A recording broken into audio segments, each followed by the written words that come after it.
जो तुम हो स्वामी तो हमें सेवक, जो तुम हो पालक तो हमें बालक।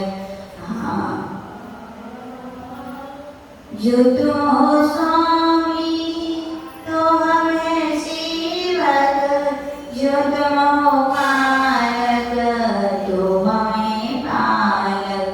जो तुम हो भगवन तो हम पुजारी, नमन नमन हे विरागी गुरुवर, नमन नमन हे विरागी गुरुवर, नमन नमन हे विरागी गुरुवर।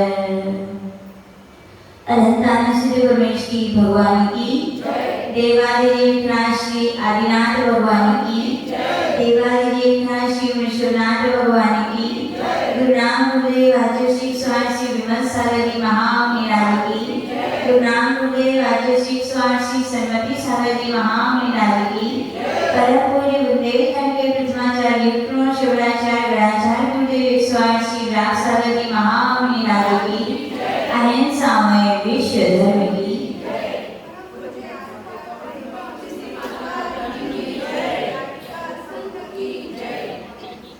आज राष्ट्रीय पर्वों में गिना जाने वाला पर्व है, कौन सा दिवस है आज? स्वतंत्रता दिवस। 1947 15 अगस्त के दिन यह धरा ब्रिटिश शासन के उस स्वतंत्रता से क्या हुई, आज आजाद हुई थी। इसीलिए आज हम सभी लोग क्या मनाते हैं? स्वतंत्रता दिवस। क्या नाम है? स्वतंत्रता दिवस। यानी कि जो गुलामी की जंजीरें थी वो टूट गई थी, और आज हम खुशी का हर्ष और उल्लास के साथ क्या स्वतंत्रता दिवस मनाते हैं।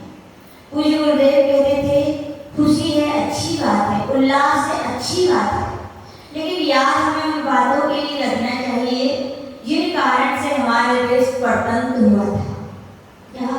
खुशी भी मनाएं और उन नेताओं की, उन शहीदों की जिन्होंने अपने देश के लिए बलिदान दिया, उनका स्मरण करें। इसके साथ साथ गुरुदेव कहते थे ये भी स्मरण करते रहे कि किन कारण से हमारा देश क्या हुआ था? स्वतंत्र हुआ था।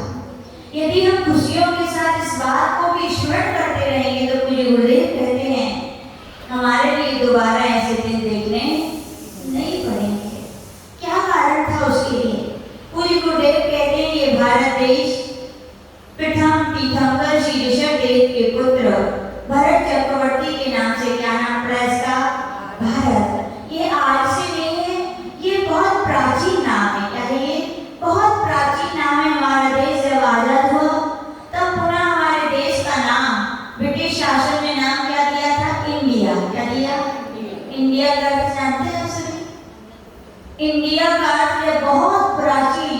डिक्शनरी कभी खोल के देखा गया तो सुना गया कि इंडिया यानी बेवकूफों का स्थान।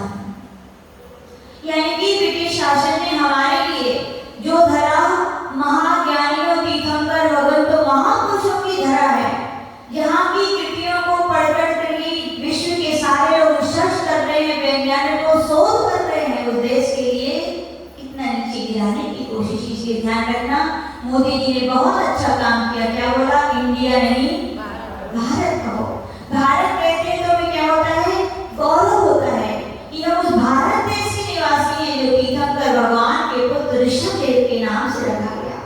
जब देश आजाद हुआ तो ये प्रश्न हो रहा था कि इंडिया कहें, भारत कहें कि हिंदुस्तान कहें, तो नेहरू जी ने कहा हम कुछ नहीं कहेंगे। बोले प्राचीन इतिहासों को खोल के देखा जाए, जो हमारे प्राचीन इतिहास कहेंगे, जो परंपरा जो हमारी चली आ रही है वही आगे तक चलेगी। जो देश का नाम पहले था वही देश का नाम पुनः रखा जाएगा। शोध किया गया सबसे प्राचीन आलेख कहाँ है, तो पता लगाया गया कि सबसे प्राचीन इस देश के यदि क्या शिलालेख यदि लिखे हैं तो मालूम कहाँ लिखे हैं? उदयगिरी खंडगिरी की हाथी गुफा में। बहुत प्राचीन, यानी कि 2000 वर्ष से भी प्राचीन वो लिपि है वहाँ पर, बहुत प्राचीन। और कौन सी लिपि में लिखे हैं? उसी लिपि में लिखे हैं जो आदि तीर्थंकर भगवान ने अपनी पुत्री ब्राह्मी के लिए सिखाई थी लिपि। वो कौन सी थी? ब्राह्मी लिपि। आज भी हाथी गुफा में वहाँ क्या लिखे हैं? वो लेख लिखे हैं। उन लेखों को पढ़ा गया तो वहाँ पर यही निकला, इस देश का प्राचीन काल से नाम क्या है? ऋषभदेव के पुत्र भरत चक्रवर्ती के नाम से ही भारत था। तो एक निर्णय लिया गया कि हमारे देश का नाम क्या है? भारत है। कितना गौरव होता है, हमारे तो बहुत गौरव होता है कि हमारे देश का नाम क्या है? भारत। क्यों? इतने सारे देश हैं, न्यूजीलैंड कहें, इंग्लैंड कहें, ऑस्ट्रेलिया कहें, पाकिस्तान कहें, अफगानिस्तान कहें, बांग्लादेश, कितने सरीगा नीरा, लेकिन किसी भी देश के पीछे जो हमारे यहाँ शब्द जुड़ा है, ऐसा शब्द जुड़ा है क्या? माता। क्या कहते हैं लोग? भारत माता। अन्य देशों के वहां पर कोई ऐसा शब्द नहीं जुड़ा है, यानी कि एक माता तुल्य उसके लिए सम्मान दिया गया। किसके लिए? हमारे देश के लिए। उसका नाम क्या है? भारत देश है। क्यों इस भारत के लिए माता कहा गया? तो आयुषी कहते हैं जैसे माता क्या करती है? अपने पुत्र का पालन पोषण करती है, उसकी समृद्धि वृद्धि और उसके प्रतिभा में सहयोगी बनती है। वैसे भारत देश की संस्कृति, भारत देश की प्रकृति और भारत देश में लिखी गई जो कृतियां हैं वो क्या है? इस देश के लिए बहुत गौरवशाली बनाए हुए हैं। जब संस्कृति की बात करते हैं तो हमारे यहाँ की एक एक संस्कृति देख लीजिए। इतने सारे धर्म हमारे देश में है कि नहीं? फिर भी धर्मनिरपेक्ष राज्य क्या है? सभी धर्मों के लोग एक साथ आकर के यहाँ पर बैठ जाते हैं। बैठते हैं कि नहीं? जब कोई आपत्ति विपत्ति आती है तो उन लोगों के लिए धर्म का सहारा है। जब कोई आपत्ति विपत्ति आती है तो गुरुओं के पास जाते हैं और उनके लिए क्या मिल जाता है? क्या मिल जाता है? एक सहारा मिल जाता है, एक जीने का आशा मिल जाती है कि कोई तो है। लेकिन विदेशों में पढ़ना समाचार, वहाँ के न्यूज़पेपर, कभी किसी व्यक्ति के ऊपर आपत्ति विपत्ति आती है, इतना घबरा जाता है तो उसके लिए बस एक ही उपाय है। क्या है वो? सूट कर लेते, आत्महत्या कर लेते हैं। हमारे देश में क्या है? एक बहुत अच्छी धर्म संस्कृति है कि व्यक्ति जीता है तो धर्म के साथ जीता है और मरता है तो भी धर्म के साथ। आपत्ति आती तो भी धर्म को याद करता है, विपत्ति आती तो भी धर्म को याद करता है, सुख आते तो भी धर्म को याद करता है, दुख आते हैं तो भी। ये हमारे यहाँ की क्या एक अनूठी संस्कृति है, इसको क्या कहते हैं? धर्म संस्कृति। इतने सारे हमारे यहाँ के महापुरुष हुए। इन धर्म संस्कृति में, जैन संस्कृति में तीर्थंकर भगवान आदिनाथ को लेकर भगवान महावीर हुए। तो बौद्धों में भी कहा जाता है उनके 24 क्या होते हैं? उनके बुद्ध होते हैं। मोहम्मद में भी कहा जाता है 24 पैगंबर होते हैं। हर धर्म के महापुरुष हुए कि नहीं हुए? सब धर्म के महापुरुष हुए। जैसे एक अंधेरे कमरे में प्रकाश चाहिए तो क्या करते हैं? कोई ट्यूबलाइट जलाता है, कोई बल्ब जलाता है, कोई दीपक करता है। सबका प्रयोजन क्या है? केवल प्रकाश करना है। ऐसे कोई गुरुदेव कहते थे धर्म में, धर्मनिरपेक्ष राज्य में सभी धर्म हैं, लेकिन सभी धर्म में जो अहिंसा की बात करते हैं, किसकी बात करते हैं? दया की बात करते हैं, करुणा की बात करते हैं। इसलिए सारे धर्म क्या है? अहिंसा के लिए सब एक होकर बैठते हैं कि नहीं? कोई भी धर्म में कभी नहीं कहा गया, आदिवासी बताते हैं कि भैया तुम क्या करो? जीवों का मनन करो। किसी धर्म में नहीं कहा गया कि आप उनका सेवन करें। अपने यहाँ पे तो क्या कहा गया? चाहे जैन हो, चाहे बुद्ध हो, चाहे मोहम्मद हो, आज की दुनिया लोलुपता में आके भले ही कुछ कहे, लेकिन गुरुदेव बताते हैं प्राचीन, सबसे प्राचीन कुरान को उठाकर देख लो, सबसे प्राचीन बाइबल को उठाकर देख लो, सबसे प्राचीन गीता को उठाकर देख लो। जैसा कि भगवान महावीर ने कहा है कि अहिंसा ही मानव जीवन का क्या है? धर्म है।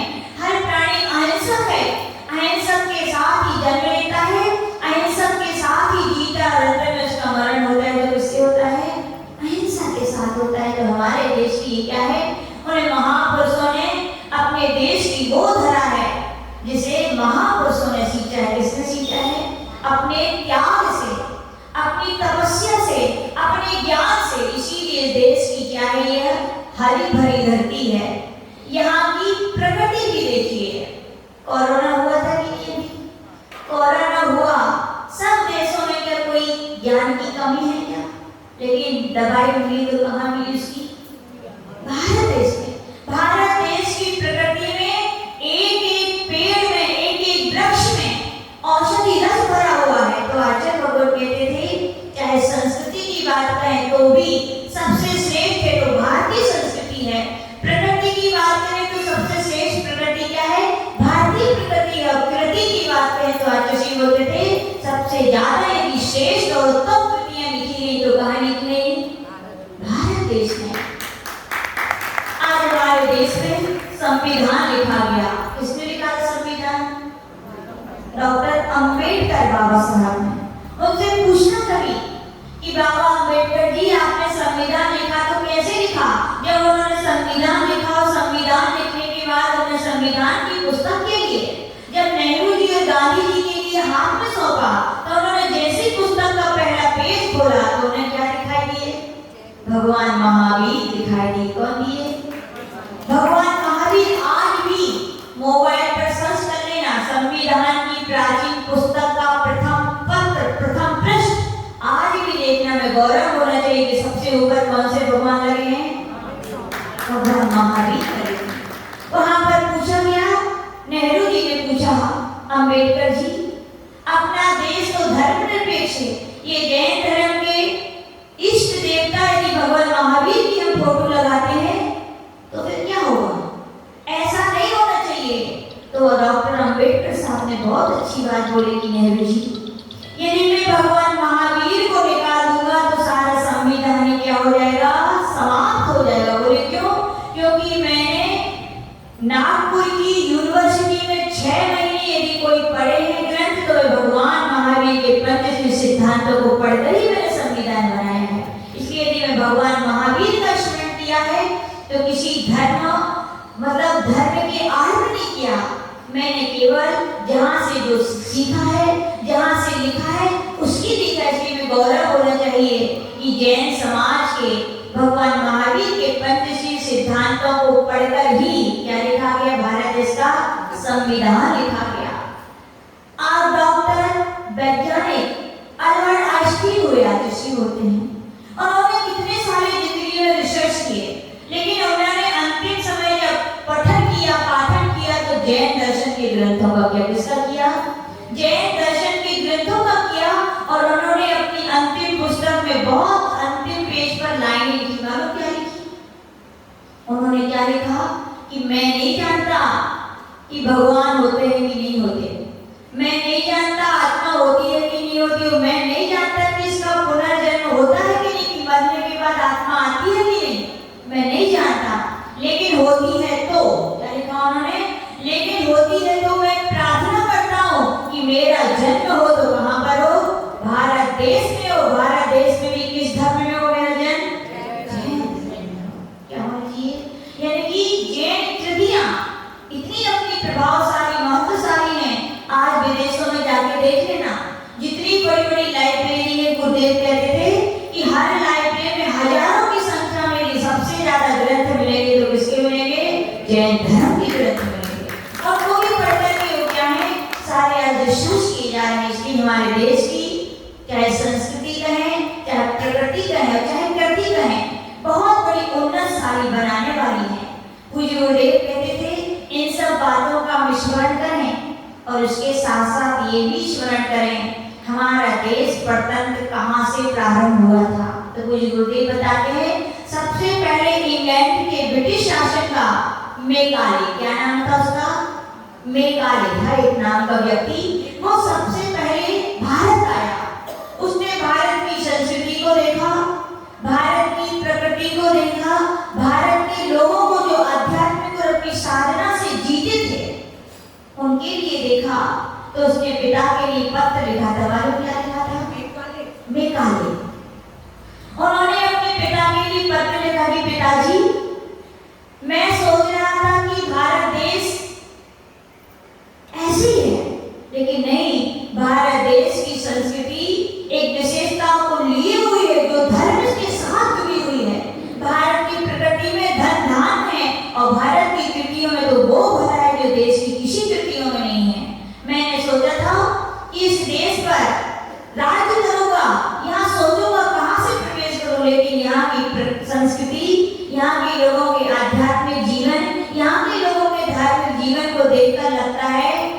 यहाँ पर क्या है, राज्य करना मुश्किल है। सोचिए, यानी कि उसने सिद्ध कर दिया था यहाँ पर राज्य नहीं कर सकते, लेकिन उनके उसने ये भी लिखा, लेकिन यहाँ के लोग, क्या बोला, लेकिन यहाँ के लोग बड़े अच्छे हैं। क्या है, बड़े एक दूसरों की बातों में सुन लेते हैं। यदि एक व्यक्ति को बहुत उच्च क्वालिटी रखता है, यदि दूसरे व्यक्ति को उसके नीचा दिखा दे, तो नीचे वाला व्यक्ति ऊपर वाले व्यक्ति से ईर्ष्या करने लगता है। ये यहाँ पर कमी देखी, तो उनके पिताजी ने यही कहा कि बेटा बस यही पॉइंट है। क्या है, एक यही पॉइंट है कि वहां पर उसकी जो संस्कृति है, उसकी संस्कृति को बहुत नीचा गिरा, और हमारी जो पाश्चात्य संस्कृति है उसको बहुत ऊंचा उठा। और सबसे पहला स्थान यही था कि वहां पर लोगों के दिल और दिमाग में भर दो कि जिसके पास इंग्लिश नहीं आती, क्या नहीं आती, जिसको इंग्लिश नहीं आती वो मूर्ख है, उनके पास कुछ नहीं है। इसीलिए सबसे पहले कलकत्ता में कौन सा स्कूल खोला गया था, कॉन्वेंट स्कूल। इतनी हाई फाई उसकी फीसें, और पढ़ाई में उनके लिए यही सिखाया जाता था कि जो आज स्कूल में पढ़ रहे हैं वे ही श्रेष्ठ हैं, बाकी आपके जो अन्य देश के निवासी जो स्कूलों में नहीं पढ़ रहे हैं वो क्या है, वो ऐसे ही है। जब वे बच्चे पढ़कर देखे तो अपने अड़ोसी पड़ोसी परिवार में जो लोग वहां नहीं पढ़े उनके लिए क्या, वो नीचा निग्लेक्ट करते थे। क्या करते थे, निग्लेक्ट करते थे। कॉन्वेंट का पता है क्या होता है, ऑक्टो की सबसे प्राचीन डिक्शनरी है, उसमें लिखा है कॉन्वेंट यानी अनाथालय। आज हम अपने सब बच्चों को क्या वहां भेजने में बड़ा गौरव महसूस करते हैं। हम तो मोदी जी से कहेंगे, मोदी जी जैसे इंडिया को भारत कहना शुरू करवाया है, वैसे कॉन्वेंट स्कूलों के भी नाम चेंज करके कोई भारतीय स्कूल का नाम लिखा जाना चाहिए, ऐसे ही होना चाहिए। यानी कि वहां पर सबसे पहले यही प्रहार किया गया था कि यहाँ के लोगों को क्या, पाश्चात्य संस्कृति से जोड़ा जाए। चाय कहाँ की है बोलो, आलू कहाँ की है बोलो, सारे विदेशी। आज देखो कितना, यहाँ तक कि अंग्रेज छोड़ के चले गए देश, लेकिन अपनी चीजें इतनी हावी हैं, लोगों से कहो चाय छोड़ दो, बोले माता जी भोजन छोड़ना मंजूर है लेकिन चाय नहीं छोड़ सकते, आलू छोड़ दो, बोले उसके बिना तो भोजन ही नहीं है, बोले पेट नहीं भरता। याद रखना, हमारे देश की जो संस्कृति थी वो धर्म और अध्यात्म से जुड़ी हुई थी, इसलिए जीवन में पाप कम थे, शांति और सुख ज्यादा था। और आज जब से पाश्चात्य संस्कृति आई, क्या है, धर्म से व्यक्ति दूर है। देख लो बच्चे कॉन्वेंटों की स्कूलों की पढ़ाइयाँ, बच्चों को इतना भी टाइम नहीं कि वो मंदिर समय से जाएं, इतना भी टाइम नहीं है कि गांव में नगर में संत साधु आए उनकी सेवा करने जाएं। किस काम की ऐसी शिक्षा, वो शिक्षा थी आज किसी बोलते थे जिसमें संस्कार भूले रहते थे। क्या रहते थे, जिसमें संस्कार की मिठास रहती थी, जिसमें एक अपनी संस्कृति की चिन्ह और पहचान होती थी, वो शिक्षा कहलाती थी। आज की शिक्षाओं में कहाँ वो मिलता है। आदर्शी बहुत अच्छी बात बोलते थे, आदर्शी हर साल एक शिविर चलाते थे, अहिंसा शाकाहार विषय मुक्ति, बेटी बचाओ बेटी पढ़ाओ और स्वच्छता अभियान। उसके तहत हर साल स्कूलों में बहुत बड़े लेवल पर यह आयोजन किया जाता था। गांधीनगर में जब 2009 में ये आयोजन हुआ तो उस समय मोदी जी पीएम नहीं थे, क्या थे, सीएम थे वहां के, तो उनके लिए भी बहुत बड़े बड़े वहां पर गोष्ठियां होती थी। तो एक बार एक गोष्ठी हुई, केवल स्कूलों के प्राचार्यों को बुलाया गया। किसके लिए बुलाया गया, हर स्कूल के प्राचार्य प्रिंसिपल के लिए। तो वहां सारे प्रिंसिपल लोग आए, वहां पर कितने आए थे मालूम है, जितने बुलाए गए थे उससे डबल आए थे, यानी कम से कम 400-500 प्रिंसिपल आए थे इस गोष्ठी में।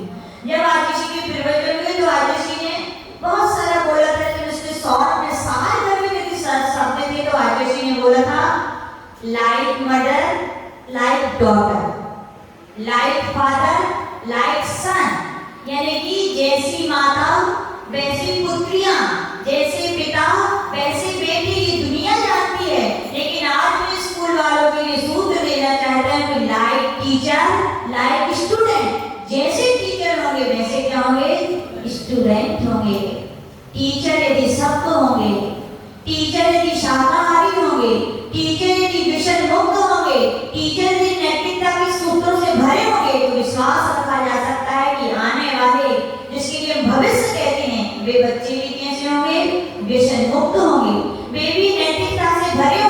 वे भी धर्म से भरे होंगे, लेकिन टीचर ही ऐसे ना हो, टीचर ही फूके, टीचर ही पुड़िया डाले, तो क्या वो अपने को शिक्षा देंगे? तो वहां पर राजेश ने यही कहा था कि मैं सब टीचर से कहना चाहता हूँ कि अपने स्कूलों में सबसे पहले व्यसन मुक्त बने तो कौन बने? प्रिंसिपल बने, उसके बाद टीचर बने, तो मुझे विश्वास है कि पूरा एक स्कूल क्या बन जाएगा? व्यसन मुक्त बन जाएगा। तो आज फिर सामयिक करने बैठ गए। आज तो फिर दोपहर में भी प्रवचन था, तो वहां पर आज जब सामयिक कर रहे थे तो एक अचानक एक प्रिंसिपल आया और उन्होंने देखा आज तो आंख बंद करे, तो मालूम क्या किया? अपने जेब से जितनी पुड़ियां थी, क्या थी? जितनी पुड़ियां थी राजेश के सामने चढ़ा और चले गए। अब राजेश ने जैसे ही आंख खोली तो क्या इतनी सारी तंबाकू रखी। तो राजेश ने महाराज जी को बोला, बोले इधर आओ, ये हटाओ यहाँ से, कोई क्या समझेगा? तो प्रिंसिपल आ गए, बोले गुरुदेव आप तो त्याग की मूर्ति हैं, आप तो त्याग के जीते जागते हिमालय हैं, धर्म की प्रतिमूर्ति हैं, दुनिया आपके चरणों में हर कुछ त्याग करती है। मैं यदि आज त्याग करके जाऊंगा तो क्या त्याग करके जाऊंगा? ये पुड़िया का त्याग करता हूँ। आपकी बात मुझे हृदय से छू गई कि जैसे टीचर्स होंगे वैसे ही स्टूडेंट होंगे। तो आज स्कूलों में भी यही है, क्या होना चाहिए? पाश्चात्य संस्कृति नहीं, कौन सी संस्कृति होनी चाहिए? भारतीय संस्कृति। भारतीय संस्कृति हमेशा व्यसन मुक्त रही है कि नहीं? बोलो। भगवान महावीर स्वामी ने दीक्षा ली, वन में रहे कि नहीं, साधना की, क्या कभी तंबाकू खाया क्या उन्होंने? क्या कभी मांस अंडे खाए क्या? शराब पी क्या? रामचंद्र जी 12 और 14 वर्ष का वनवास किए। पूछो उनसे, खाने को कई बार उनके पास रोटी नहीं मिली होगी, तो क्या उन्होंने ये गंदी चीजें खाई होगी? क्या नहीं खाई होगी? देखो श्री कृष्ण जी ने भी, जिनके राज्य में कहा जाता था दूध और घी की नदियां बहती थी, क्या उनके राज्य में कभी खून की नदियां बही है क्या? पैगंबर भी जिनके लिए कहा जाता है, उनके विषय में भी आचार्य बताते थे, उनके कंधे में घाव हो गया था एक बार, और घाव हो गया, जब ज्यादा घाव हो जाता है तो उसमें लट इल्लियां हो जाती हैं। तो बोले एक बार वो जा रहे थे, उनके गांव में इल्लियां थी और एक नीचे गिर गई। कहाँ गिर गई?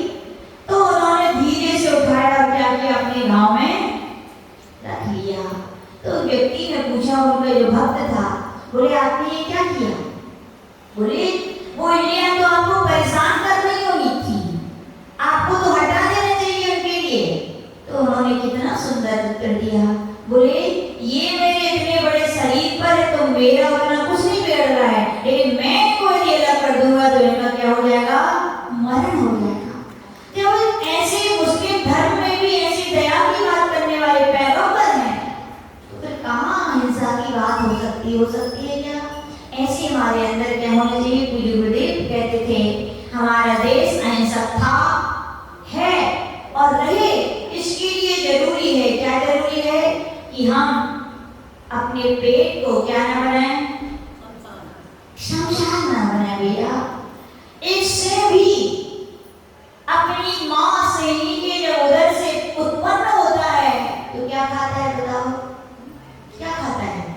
माँ का दूध पीता है, वो शाकाहारी होता है। बाद में फिर वो कुछ हो जाए, इस धरा पर, भारत की देश पर, क्या विश्व में जो भी प्राणी उत्पन्न होता है जन्म से, वो क्या है?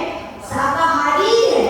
तो भैया बीच में क्यों अपने शरीर को, जिसमें देवता निवास करते हैं, उस गाय में जितने सारे हजारों देवता निवास करते हैं, उसी गाय को आज विदेशों में भेजा जा रहा है। कहाँ आपकी करुणा, कहाँ आपकी दया? भैया एक तरफ गौ को माता कहते हो और दूसरी तरफ ऐसा करते हो।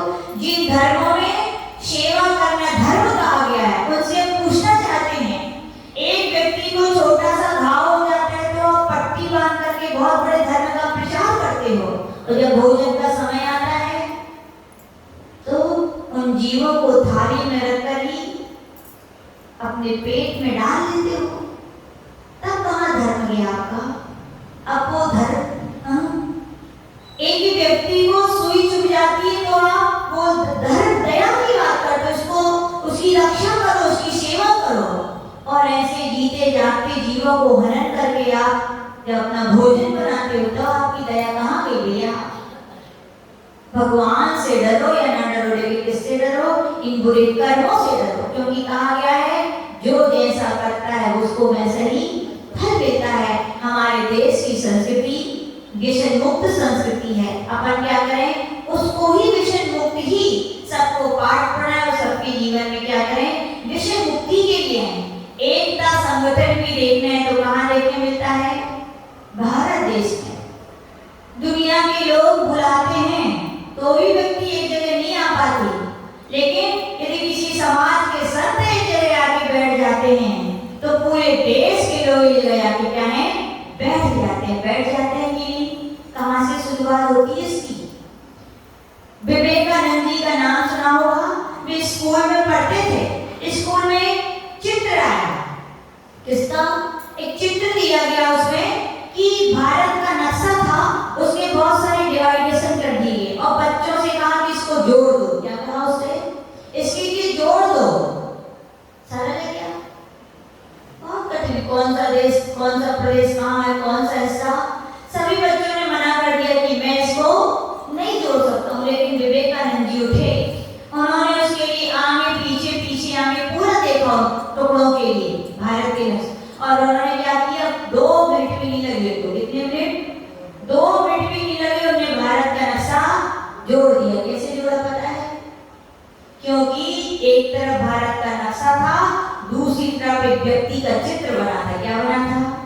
भारत के नक्शे के पार्ट याद नहीं हो, एक बार हो सकता है, लेकिन इंसान के शरीर के पार्ट तो सबको याद रहते, कहाँ पैर है, कहाँ हाथ है, कहाँ मुंह है, कहाँ। उन्होंने क्या किया? उल्टा करके व्यक्ति के एक एक पार्ट को जोड़ दिया। यहाँ पूरा व्यक्ति का शरीर बॉडी जुड़ी और पलट के देखा तो क्या था?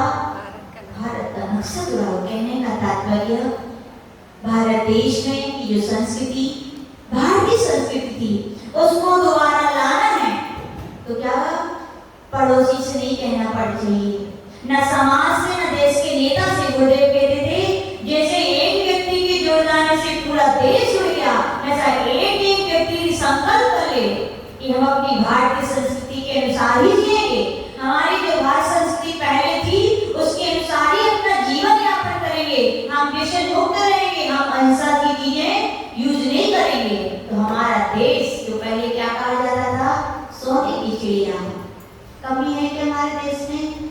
नहीं। गुरुदेव कहते थे हमारे देश में वो है जो दुनिया के सारे देशों को इकट्ठा भी कर दिए तो भी उन देशों में नहीं मिलेगा।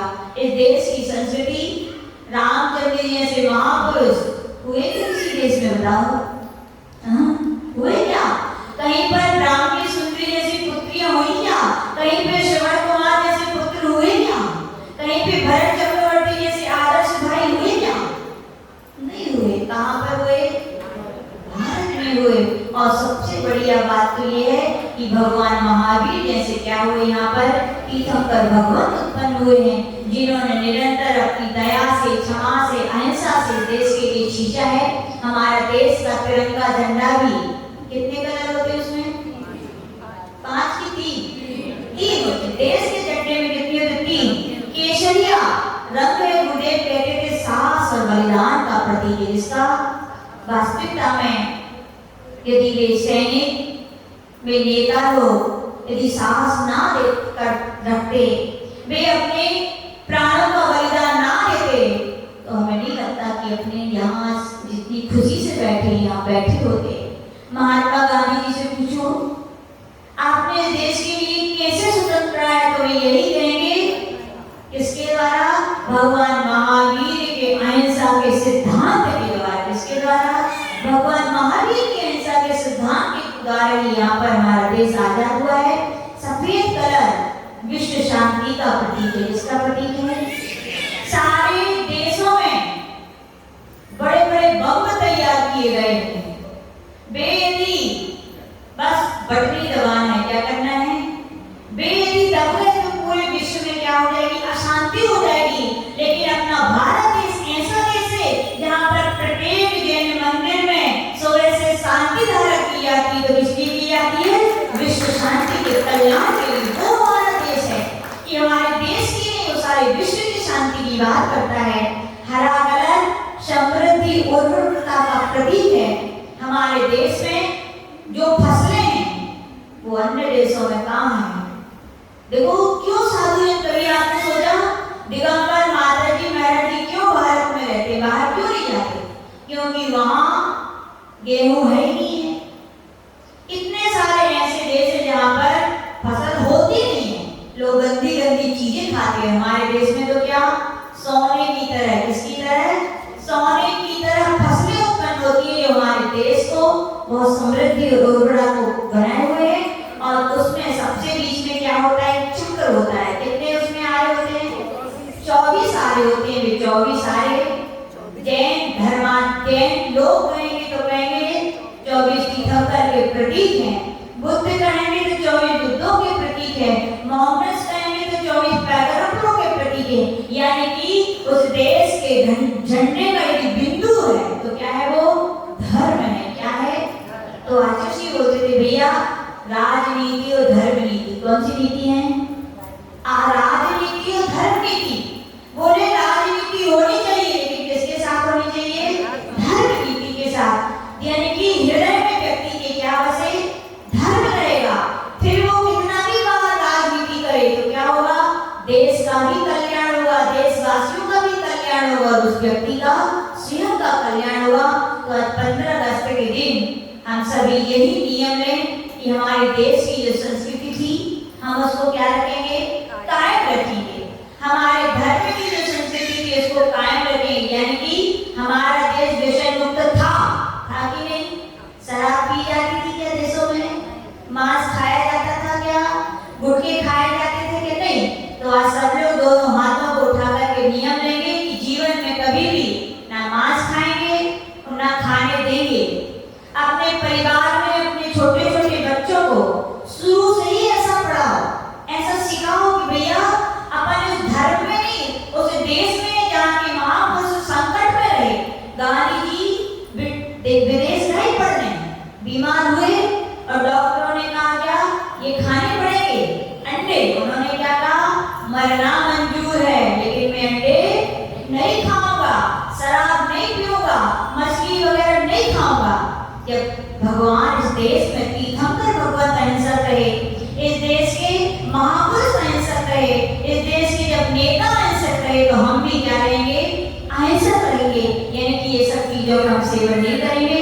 दोनों हाथों को उठाकर सब लोग नियम लेंगे कि हम कभी भी मांस, अंडे, शहद और क्या पुड़िया नहीं खाएंगे। हाथ ऊपर उठा लो, दोनों हाथ है ना खाएंगे और ना खाने देंगे।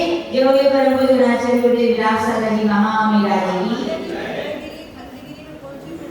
हाथी गुफा, हाथी जैसा शेर उसका आकार, इसके सबको दर्शन करने जाना चाहिए। थोड़ा